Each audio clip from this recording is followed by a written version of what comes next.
ಸ್ಫೋಟದ ತೀವ್ರತೆಗೆ ಅಕ್ಕಪಕ್ಕದಲ್ಲಿದ್ದಂತಹ ವಾಹನಗಳು ಜಖಂಗೊಂಡಿರ್ತಕ್ಕಂಥ ದೃಶ್ಯವನ್ನು ಕೂಡ ನೋಡಿದ್ರೆ ಒಟ್ಟಾರೆಯಾಗಿ ಈಗ ಬಿಜೆಪಿ ಕಚೇರಿ ಬಳಿ ಬಾಂಬ್ ಸ್ಫೋಟ ಪ್ರಕರಣದಲ್ಲಿ ವಿದ್ಯಾರ್ಥಿನಿಯೊಬ್ಬಳಿಗೆ ಗಂಭೀರವಾಗಿರ್ತಕ್ಕಂಥ ಗಾಯ ಆಗಿದೆ. ಘಟನೆಯಲ್ಲಿ ಓರ್ವ ವಿದ್ಯಾರ್ಥಿನಿಗೆ ಗಂಭೀರ ಗಾಯ ಆಗಿದೆ. ಗಾಯಗೊಂಡಿರ್ತಕ್ಕಂಥ ವಿದ್ಯಾರ್ಥಿನಿ ನಿಶಾ ಈಗಾಗಲೇ ಕೆಸಿ ಜನರಲ್ ಆಸ್ಪತ್ರೆಗೆ ದಾಖಲಿಸಲಾಗಿದೆ. ಪಿಯುಸಿ ವಿದ್ಯಾರ್ಥಿನಿ ನಿಶಾ ಟ್ಯೂಷನ್ ಅನ್ನ ಮುಗಿಸಿಕೊಂಡು ಮನೆಗೆ ವಾಪಸ್ ಆಗ್ತಕ್ಕಂಥ ಸಂದರ್ಭದಲ್ಲಿ ಈ ಬಾಂಬ್ ಸ್ಫೋಟ ಸಂಭವಿಸಿರುವಂತದ್ದು. ಬಾಂಬ್ ಸ್ಫೋಟದಿಂದಾಗಿ ನಿಶಾಗೆ ತೀವ್ರ ಗಾಯಗಳಾಗಿದ್ದಾವೆ. ಗಂಭೀರವಾಗಿ ಗಾಯಗೊಂಡಿರ್ತಕ್ಕಂಥ ನಿಶಾರನ್ನ ಈಗಾಗಲೇ ಕೆಸಿ ಜನರಲ್ ಆಸ್ಪತ್ರೆಗೆ ದಾಖಲಿಸಿ ಅಲ್ಲಿ ಚಿಕಿತ್ಸೆಯನ್ನ ನೀಡಲಾಗ್ತಾ ಇದೆ.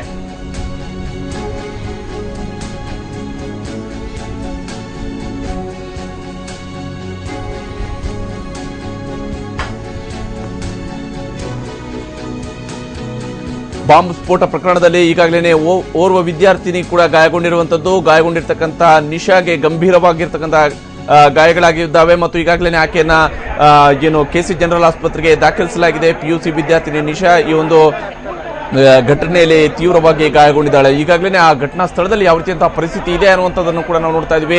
ಇದು ಆರಂಭದಲ್ಲಿ ಯಾವ ಸಂದರ್ಭದಲ್ಲಿ ಇದು ಸ್ಫೋಟ ಸಂಭವಿಸಿತು, ಸ್ಫೋಟ ಸಂಭವಿಸಿದ ಕೆಲವೇ ಕ್ಷಣಗಳಲ್ಲಿ ಅಲ್ಲಿದ್ದಂತಹ ದೃಶ್ಯವನ್ನು ನಾವಿಲ್ಲಿ ನೋಡ್ತಾ ಇರುವಂತದ್ದು. ಆ ಸ್ಫೋಟದ ತೀವ್ರತೆ ಮತ್ತು ಅಲ್ಲಿ ಏನೋ ಸ್ಮೋಕ್ ಯಾವ ರೀತಿಯಾಗಿ ಹೋಗ್ತಾ ಇದೆ, ಹೊಗೆ ಯಾವ ರೀತಿಯಾಗಿ ಮೇಲೆ ಆವರಿಸ್ತಾ ಇದೆ, ಹಾಗೇನೆ ಅಷ್ಟೊತ್ತಿಗೆ ಅಲ್ಲಿಗೆ ಒಂದು ಅಗ್ನಿಶಾಮಕ ವಾಹನ ಕೂಡ ಅಲ್ಲಿಗೆ ಬರ್ತಾ ಇರ್ತಕ್ಕಂಥ ದೃಶ್ಯವನ್ನ ನಾವು ನೋಡ್ತಾ ಇರುವಂತದ್ದು. ಇದೆಲ್ಲವೂ ಕೂಡ ನಡೆದಿರುವಂತದ್ದು ಆರಂಭದ ಹಂತದಲ್ಲಿ ಆಗಿರ್ತಕ್ಕಂಥ ದೃಶ್ಯವನ್ನು ನಾವಿಲ್ಲಿ ನೋಡ್ತಾ ಇರುವಂತದ್ದು. ಜನ ಯಾವ ರೀತಿಯಾಗಿ ಚಲಾಪಿಲಿಯಾಗಿ ಓಡಾಡ್ತಾ ಇರುವಂತದ್ದು, ಭಯಭೀತರಾಗಿರುವಂತದ್ದು, ಪೊಲೀಸರು ಜನರನ್ನ ನಿಯಂತ್ರಣ ಮಾಡ್ತಾ ಇರ್ತಕ್ಕಂಥದ್ದು ಮತ್ತು ಫೈರ್ ಇಂಜಿನ್ ಬಂದು ಅಲ್ಲಿ ಆ ಬೆಂಕಿಯನ್ನು ನಂದಿಸುವಂತಹ ಕೆಲಸದಲ್ಲಿ ತೊಡಗಿರುವಂತಹ ದೃಶ್ಯವನ್ನ ನಾವು ಈ ಫುಟೇಜ್ ಅಲ್ಲಿ ನೋಡ್ತಾ ಇದ್ವಿ. ಒಟ್ಟಾರೆಯಾಗಿ ಸ್ಥಳದಲ್ಲಿ ಆಗ ಉದ್ವಿಗ್ನ ಪರಿಸ್ಥಿತಿ ಕೂಡ ನಿರ್ಮಾಣ ಆಗಿತ್ತು ಮತ್ತು ಈಗಾಗಲೇ ಪೊಲೀಸರು ಅಲ್ಲಿಗೆ ಸಾಕಷ್ಟು ಸಂಖ್ಯೆಯಲ್ಲಿ ಪೊಲೀಸರು ಕೂಡ ಬಂದಿದ್ದಾರೆ ಮತ್ತು ಹಿರಿಯ ಅಧಿಕಾರಿಗಳು ಅಲ್ಲಿಗೆ ಸ್ಥಳಕ್ಕೆ ದೌಡಾಯಿಸಿ ಬಂದಿದ್ದಾರೆ ಮತ್ತು ಈ ಒಂದು ಇಡೀ ಘಟನೆಯ ಒಂದು ತನಿಖೆ ಈಗ ನಡೀತಾ ಇದೆ. ಪ್ರಮುಖವಾಗಿ ಬಾಂಬ್ ನಿಷ್ಕ್ರಿಯ ದಳದ ತಂಡ ಕೂಡ ಬಂದಿದೆ, ಬಾಂಬ್ ಎಕ್ಸ್ಪರ್ಟ್ಗಳು ಬಂದಿದ್ದಾರೆ. ಅವರು ಪ್ರಮುಖವಾಗಿ ಇದರಲ್ಲಿ ಬಾಂಬ್ ಸ್ಫೋಟದಿಂದಾಗಿ ಈ ಒಂದು ಸ್ಫೋಟ ಸಂಭವಿಸಿದೆ ಅನ್ನುವಂಥದ್ದು, ಬಾಂಬ್ನಿಂದಾಗಿನೇ ಈ ಸ್ಫೋಟ ಸಂಭವಿಸಿರುವಂತದ್ದು ಅನ್ನೋದರ ಬಗ್ಗೆಯೂ ಕೂಡ ಈಗ ನಿಖರವಾಗಿರ್ತಕ್ಕಂಥ ಒಂದು ಮಾಹಿತಿ ಸಿಗ್ತಾ ಇದೆ. ಹಾಗೆಯೇ ಅಲ್ಲಿ ಪಕ್ಕದಲ್ಲಿ ನಿಂತಿದ್ದಂತ ಒಂದು ಕಾರ್ ಯಾವ ರೀತಿಯಾಗಿ ಸಂಪೂರ್ಣವಾಗಿ ಬ್ಲಾಸ್ಟ್ ಆಗಿರ್ತಕ್ಕಂಥ ದೃಶ್ಯವನ್ನು ಕೂಡ ನಾವು ಇಲ್ಲಿ ನೋಡ್ತಾ ಇದ್ವಿ. ಒಟ್ಟು 3 ಕಾರ್ಗಳು ಸುಟ್ಟು ಕರಕಲಾಗಿದ್ದಾವೆ ಅನ್ನುವಂಥ ಒಂದು ಮಾಹಿತಿಯು ಕೂಡ ಸಿಕ್ಕಿತ್ತು ಮತ್ತು ಯಾವ ರೀತಿಯಾಗಿ ಕಾರ್ಗಳು ಸುಟ್ಟು ಕರಕಲಾಗಿದ್ದಾವೆ ಅನ್ನುವಂಥದ್ದನ್ನು ಕೂಡ ನಾವಿಲ್ಲಿ ನೋಡ್ತಾ ಇದ್ವಿ.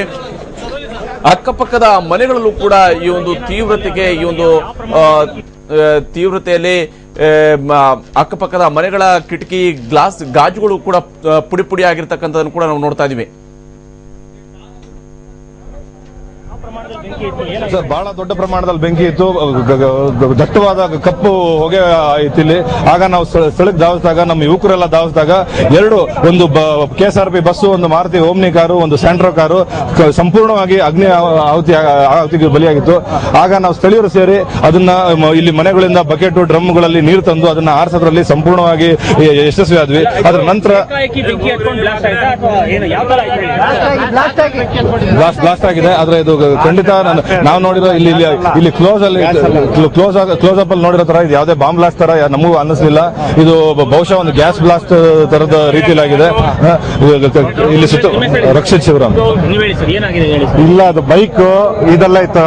ಪೊಲೀಸ್ CRP ವ್ಯಾನ್ ಇದೆಯಲ್ಲ, ವ್ಯಾನ್ ಪಕ್ಕದಲ್ಲೇನೆ ಒಂದು ಬೈಕ್, ನಮ್ಮ ಹುಡುಗನೇ ಬೈಕ್, ಅದ್ರ ಪಕ್ಕದಲ್ಲಿ ಮನೆ ಇರೋದು ನಮ್ದೇನೆ.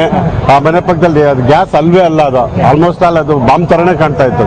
ಗ್ಯಾಸ್ ಆಗೋದಕ್ಕೆ ಅಲ್ಲಿ ವ್ಯಾನ್ ಹಿಂದ್ಗಡೆ ಎಲ್ಲೋ ಏನೂ ಆಗಿಲ್ಲ.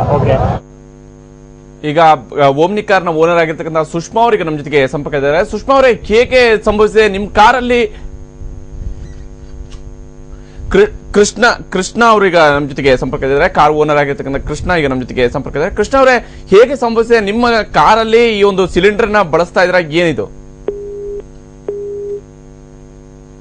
ಸಂಪರ್ಕ ಕಡಿತ ಆಗಿದೆ. ಮತ್ತೆ ನಾವೀಗ ಅವ್ರನ್ನ ಸಂಪರ್ಕಿಸುವಂತ ಒಂದು ಪ್ರಯತ್ನ ಮಾಡೋಣ. ಕೃಷ್ಣ ಅವರು ಈ ಒಂದು ಕಾರ್ನ ಮಾಲೀಕರಾಗಿದ್ದಾರೆ, ಅವ್ರ ಜೊತೆ ಕೂಡ ನಾವು ಮಾತಾಡೋಣ. ಹೇಗೆ ಕಾರ್ನಲ್ಲಿ ನಿಜಕ್ಕೂ ಕೂಡ ಅವರು ಸಿಲಿಂಡರ್ ಇಟ್ಟಿದ್ರ, ಸಿಲಿಂಡರ್ ಬ್ಲಾಸ್ಟ್ ಆಗಿರುವಂತಹ ಸಾಧ್ಯತೆ ಇದೆಯಾ ಅನ್ನೋದ್ರ ಬಗ್ಗೆ ಕೂಡ ಅವ್ರ ಜೊತೆ ಕೂಡ ಮಾತಾಡೋಣ. ಒಟ್ಟಾರೆಯಾಗಿ ಈಗ ಸ್ಥಳದಲ್ಲಿ